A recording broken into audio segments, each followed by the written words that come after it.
Македонските власти го одбија барањето за азил на Хинд Мохамед Алболуки од Обединетите арапски емирати, која во страф од сопственото семејство избегала во земјава и очено моли за помош. Алболуки, инаку мајка на 4 деца, вели дека морала да побегне откако не е било дозволено да се разведе од сопругот, чие семејство имало голема моќ во Обединетите арапски емирати. Тај натаму се наоѓа во Скопје, поточно во прифатилиште за емигранти во Автокоманда, но остануваат само уште 6 дена до последниот рок во кој мора да ја напушти територијата на нашата држава.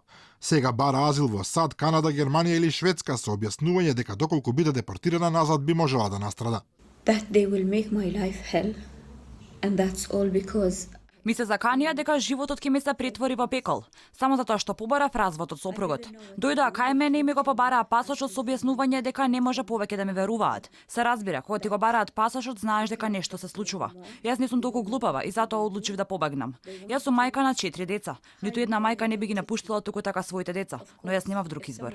Незиниот македонски пријател кој не сака да зборува јавно за Алфа вели дека е многу чудно што таа цели 2 месеци како барател на азил слободно се движела низ земјава, а потоа наеднош била прогласена за опасно за националната безбедност и практично затворена во центарот во Автокоманда.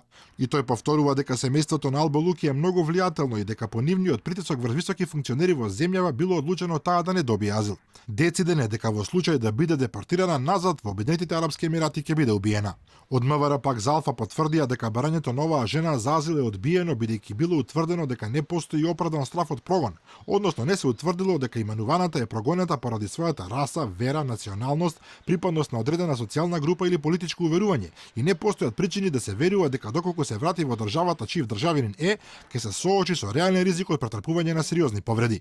Потенцираат дека и судските инстанции ги одбиле жалбите на решението за одбивање на азилот. I want to hide my identity.